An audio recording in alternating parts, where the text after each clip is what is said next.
Hello प्यारे बच्चों, good morning.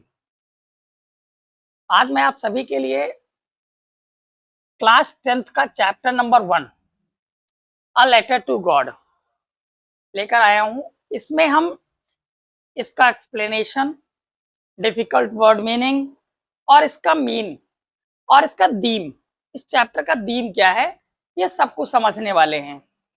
तो थोड़ा सा धैर्य बनाकर रखिए और एक एक चीज को बहुत ही आसानी से मैं प्रयास करूंगा समझाने का, और आप प्रयास करिएगा इसको समझने का। जितना अच्छे से आप प्रयास करेंगे इसको समझने का, उतना ही आपको ये चैप्टर समझ में आता चला जाएगा। ये प्रोज बुक का फर्स्ट चैप्टर है, अ लेटर टू गॉड। इसके राइटर हैं ग्रिगोरियो लोपेज फुएंट्स। शॉर्ट में इन्हें हम कहते हैं जीएल फुएंट्स।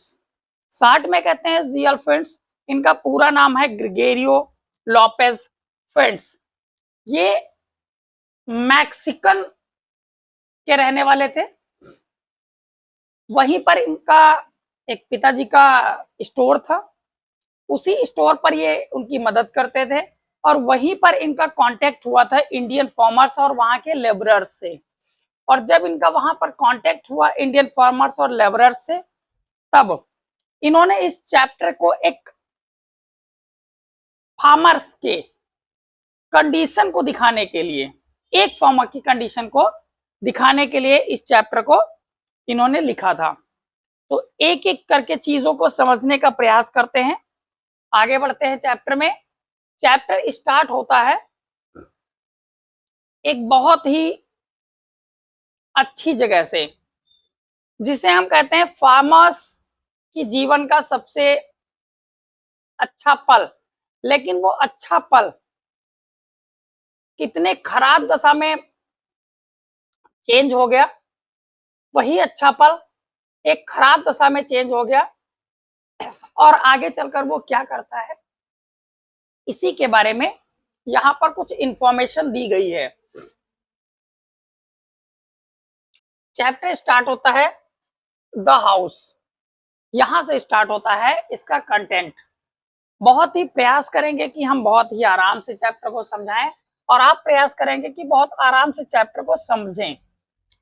वह घर, the only one in the entire valley, वह घर जो इकलौता था उस पूरी वैली में, जो संपूर्ण घाटी थी, उस संपूर्ण घाटी में एक इकलौता घर था। सेट, जो बसा हुआ था, यानी कि जो सिचुएटेड था। Set means here situated, situated, situated means स्थित।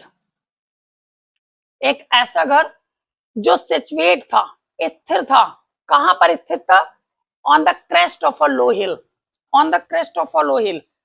लो हिल एक निचली सी पहाड़ी थी, और उसी निचली सी पहाड़ी के उसके ऊपरी पार्ट में, क्रेस्ट का मतलब होता है टॉप पार्ट, टॉप पार्ट ये लिखा है, the top of a hill. Top part जो होता है, उसी टॉप पार्ट पे एक छोटा सा घर, हिल के टॉप पार्ट पे एक छोटा सा घर बना हुआ था, और उस पूरी की पूरी वैली में इकलौता घर वो था। फ्रॉम दिस हाइट, इस ऊंचाई से, मतलब जिस ऊंचाई पर वो घर बना हुआ था, उस ऊंचाई से वन कुड सी, कोई भी देख सकता था। वन कुड सी, कोई भी देख सकता था। क्या देख सकता था? द रिवर, रिवर को देख सकता था। And the field of ripe corn, और पके हुए कॉर्न की जो फसल लगी हुई थी उसको देख सकता था। और वो कॉर्न की जो फसल थी वो डॉटेड विद फ्लावर्स थी, मतलब अभी भी कहीं ना कहीं उसमें फ्लावर्स भी लगे हुए थे। कॉर्न की फसल थी, पकी हुई थी। आपने मक्के का खेत अगर जो देखा है, तो मक्के के खेत में क्या होता है कि मक्का पक जाता है, लेकिन फिर भी उसके ऊपर फ्लावर्स लगे होते हैं। तो वह ऐसी ही फसल थी जिसमें फ्लावर्स भी लगे हुए थे और वो पकी हुई भी थी। दैट ऑलवेज प्रोमिस्ड, जो हमेशा प्रॉमिस करती थी। दैट ऑलवेज प्रोमिस्ड, जो हमेशा प्रॉमिस करती थी अ गुड हार्वेस्ट, एक अच्छी उपज की। वो ऐसी फसल थी जिसको देखकर ये पता चल जाता था, कोई भी देखकर ये जान सकता था कि बहुत अच्छी उपज होगी, यहाँ पर इस फसल से बहुत ही अच्छी उपज मिलेगी।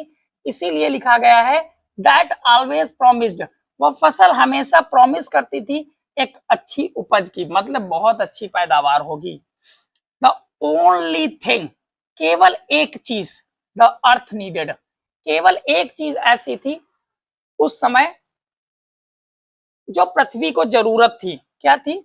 वाज द डाउनपोर और एटलीस्ट अ शावर, थोड़ा सा बारिश हो जाए या थोड़ी सी फौहारा ही गिर जाए, हल्की सी बारिश हो जाए या फिर फौहारा गिर जाए। वैसे तो डाउनपोर का मतलब होता है बहुत भारी बारिश, तो हम कह सकते हैं ये भी कि बारिश हो जाए या फिर फौहारा ही गिर जाए, इसकी अर्थ को जरूरत थी उस समय, बहुत ज्यादा जरूरत थी।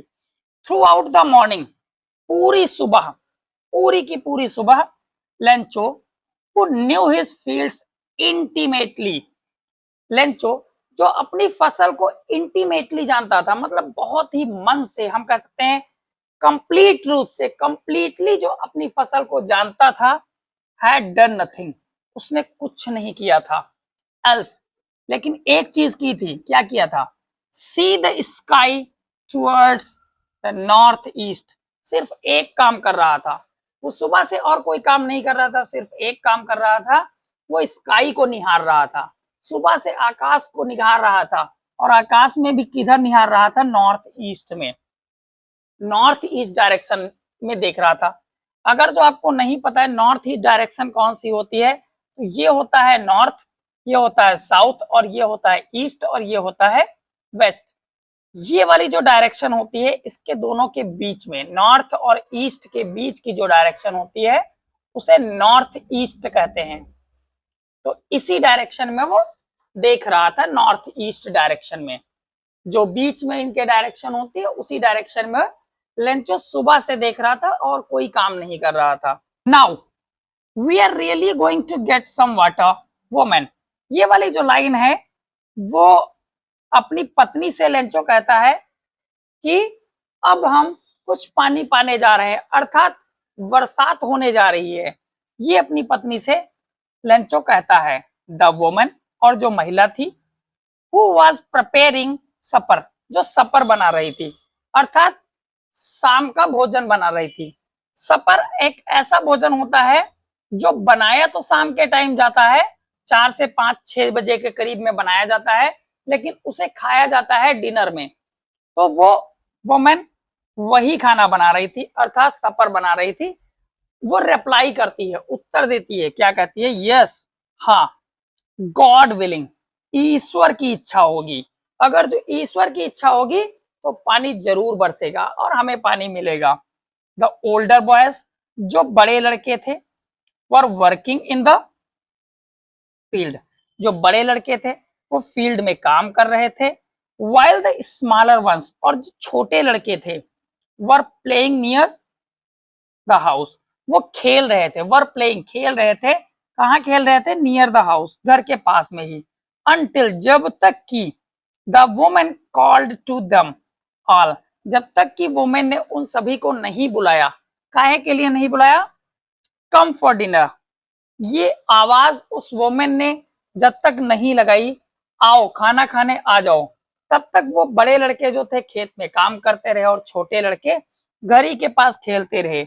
It was during the meal that, ये भोजन करने के मध्य की बात है, मध्य मतलब वो सब भोजन कर रहे थे, उसी समय की बात है। जस्ट एज, तभी क्या हुआ? तभी एक घटना घटित होती है। आगे देखिए वो कौन सी घटना घटित होती है।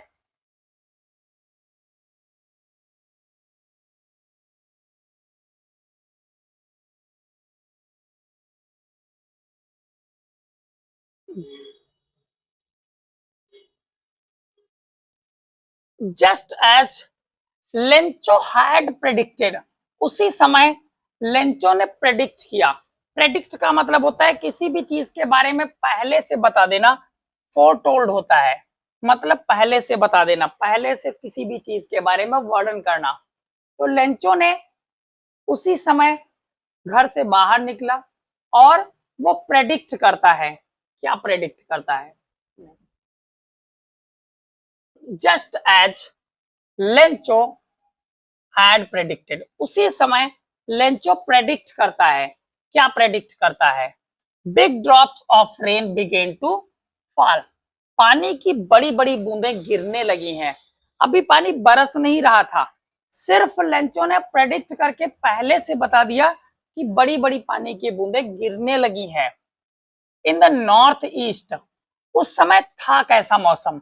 मौसम था नॉर्थ ईस्ट में, वही नॉर्थ ईस्ट डायरेक्शन जो अभी मैंने थोड़ी देर पहले बताई थी, ये वाली डायरेक्शन नॉर्थ ईस्ट।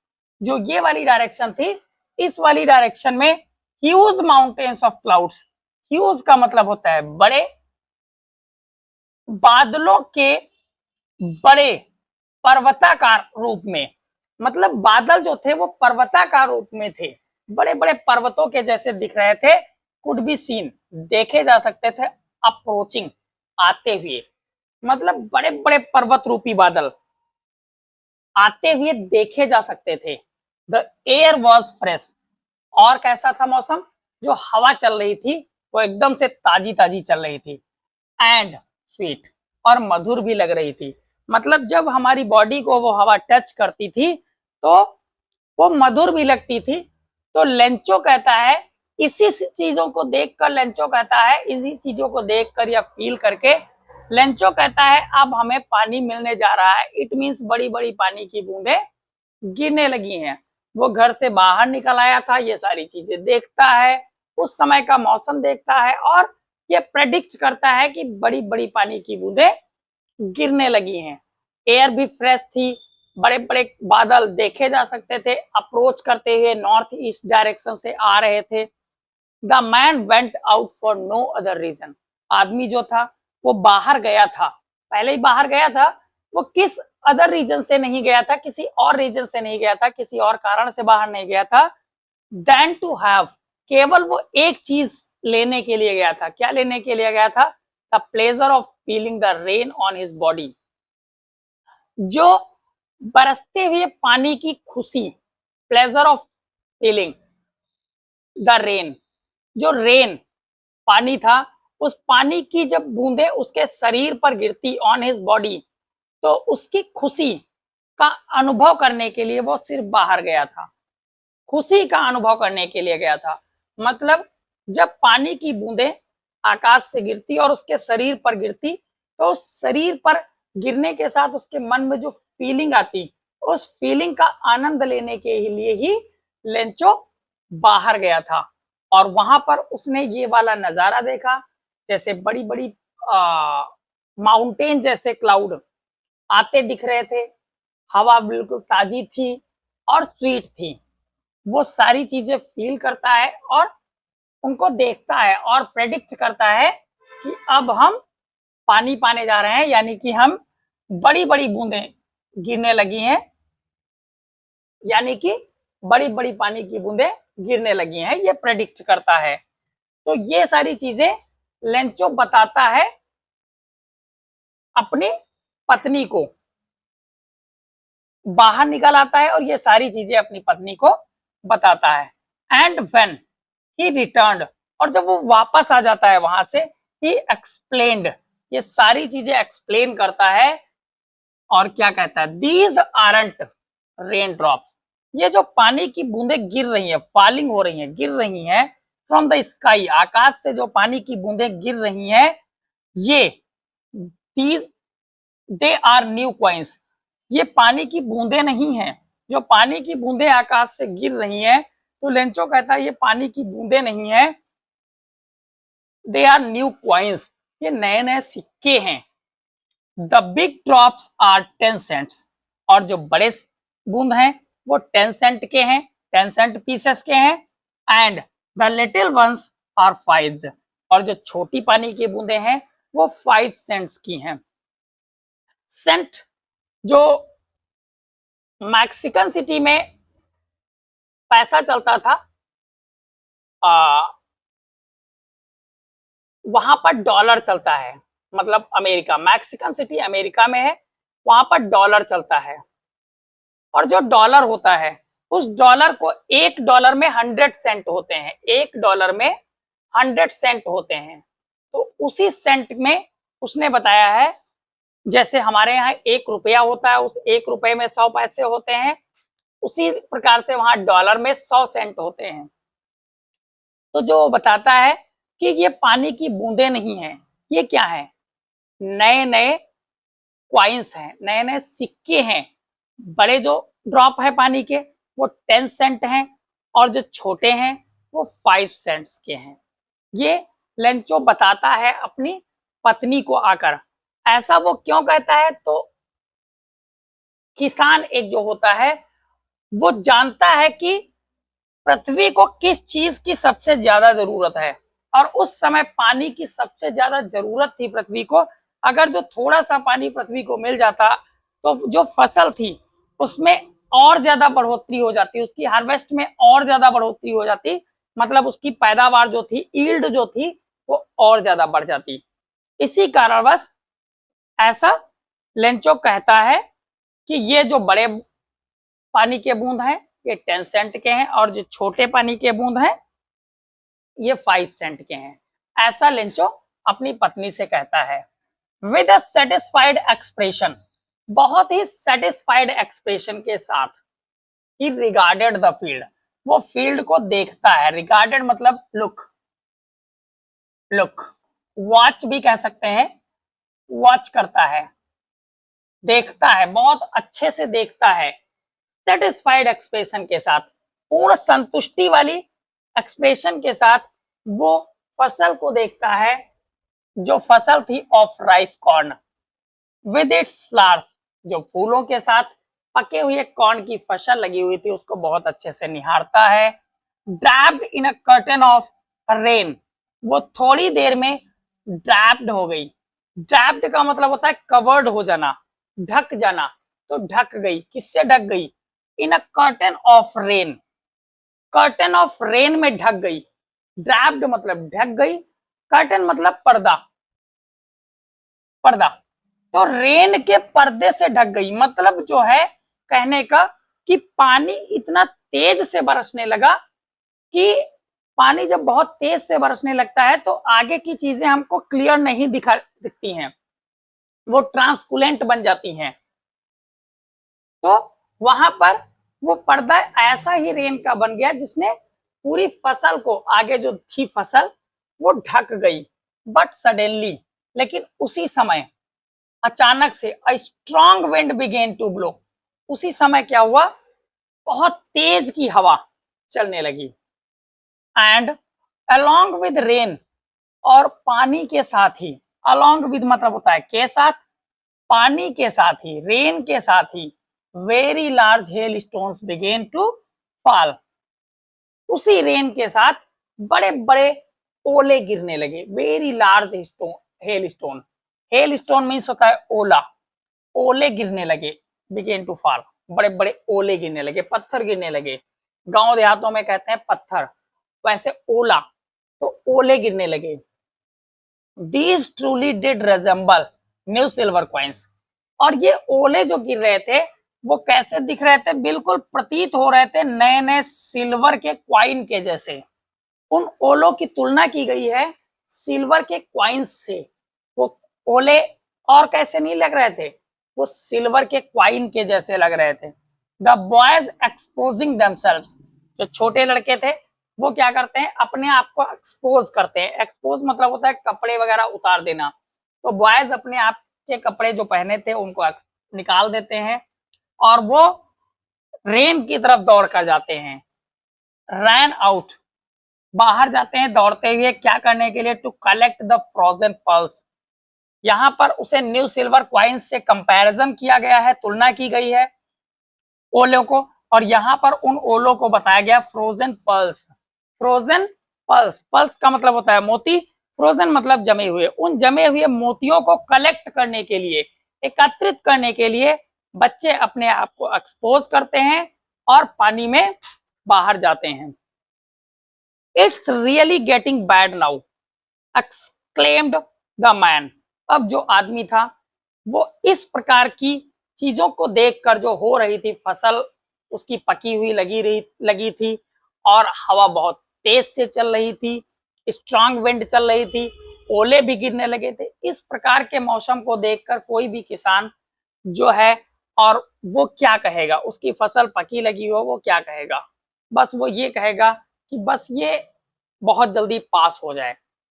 बस उसके मन में यही निकलेगा, आशा होगी कि ये फटाक से पास हो जाए, बस गुजर जाए, ये निकल जाए फटाक से, जिससे हमारी फसल बच जाए। लेंचो भी वैसा ही सोचता है। I hope it passes quickly. वो कहता है मैं आशा करता हूं कि ये जल्दी से गुजर जाएगा। It did not pass quickly, लेकिन ऐसा हुआ नहीं, वो नहीं गुजरा, जल्दी नहीं गुजरा। फॉर एन आवर, 1 घंटे तक द हेल रेन्ड, हेल मतलब ओले, 1 घंटे तक ओले लगातार बरसते रहे। ऑन द हाउस, घर पर बरसते रहे। द गार्डन, बाग में बरसते रहे। द हिल साइड में बरसते रहे। द कॉर्नफील्ड, कॉर्नफील्ड के ऊपर बरसते रहे। ऑन द होल वैली, और पूरी की पूरी घाटी में बरसते रहे वो ओले। द फील्ड वॉज व्हाइट, और जो फील्ड थी उन ओलों के प्रभाव से व्हाइट हो गई, एकदम से व्हाइट हो गई।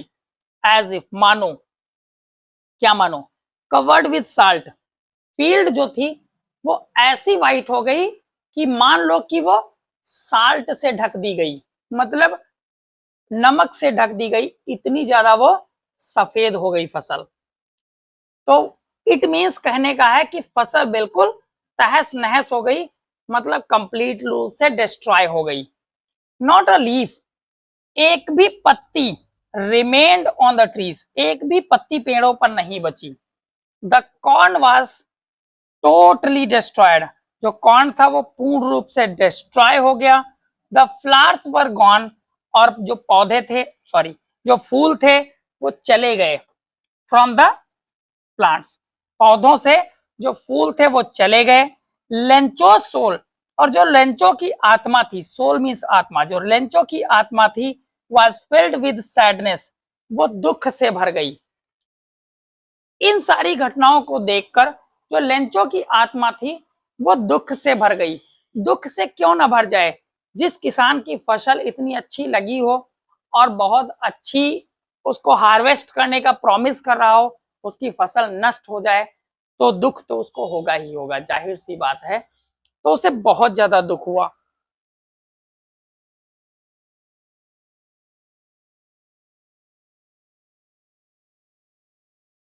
When the storm had passed, और जब स्टॉर्म जो था, जो तूफान था, स्टॉर्म जो था तूफान, जब वो गुजर गया, he stood in the middle of the field, तो लेंचो अपनी फील्ड के मिडल में खड़ा होता है। एंड सेड, और कहता है, टू हिज सन्स, अपने बेटों से, क्या कहता है, अ प्लेग्यू ऑफ लोकस्ट वुड, जो प्लेग्यू ऑफ लोकस्ट होते हैं, प्लेग्यू ऑफ लोकस्ट का मतलब होता है जो टिड्डियों का दल होता है, जो टिड्डियों का दल होता है, वो टिड्डियों का दल भी ज्यादा छोड़ देता है। किससे ज्यादा छोड़ देता है, इस हेल स्टॉर्म की अपेक्षा। ये जो ओले आज गिरे, इस ओलों की अपेक्षा जो टिड्डियों का दल होता है वो ज्यादा छोड़ देता है। Have left more than this, इससे ज्यादा छोड़ देता है। The hell has left nothing, ओलों ने तो कुछ नहीं छोड़ा। दिस ईयर, इस साल, we will have no corn, इस साल हमारे पास कोई कॉर्न नहीं होगा, मतलब किसी भी प्रकार से कुछ भी अनाज खाने को नहीं होगा। दैट नाइट, उस रात, वाज अ सॉरोफुल वन, बहुत ही दुख भरी रात थी वो। All our work for nothing, और लेंचो डिस्क्राइब करते हुए कहता है हमारा जितना भी कार्य था वो नथिंग में चला गया।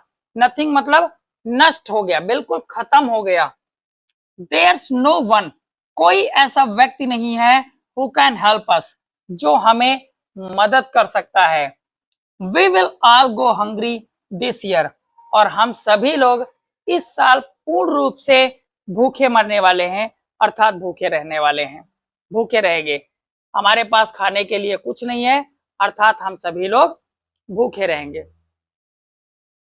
ये एक किसान की दुख भरी कहानी है जो आगे कंटिन्यू करता है। और इसके आगे मैं सेकेंड वीडियो बनाऊंगा, उसमें इसके आगे मैं आपको बताऊंगा। यहीं तक मैं इसे क्लोज कर देता हूं, क्योंकि इसके आगे अगर जो बताएंगे तो बहुत लंबा वीडियो हो जाता है, अतः मैं यहीं पर इसे क्लोज कर देता हूं। अगर जो आपको वीडियो मेरा बहुत अच्छा लग रहा है, पसंद आ रहा है, तो लाइक और कमेंट करें और साथ में मेरे चैनल को सब्सक्राइब कर लें। और नेक्स्ट पार्ट के लिए पार्ट 2 लिखकर कमेंट कर दें। पार्ट 2 लिखकर कमेंट कर दें और चैनल को सब्सक्राइब कर लें, ताकि आने वाली नई वीडियो की नोटिफिकेशन आपको ठीक समय पर मिल जाए और आप अपनी पढ़ाई सुचारू रूप से आगे बढ़ाते रहें। जय हिंद, जय भारत।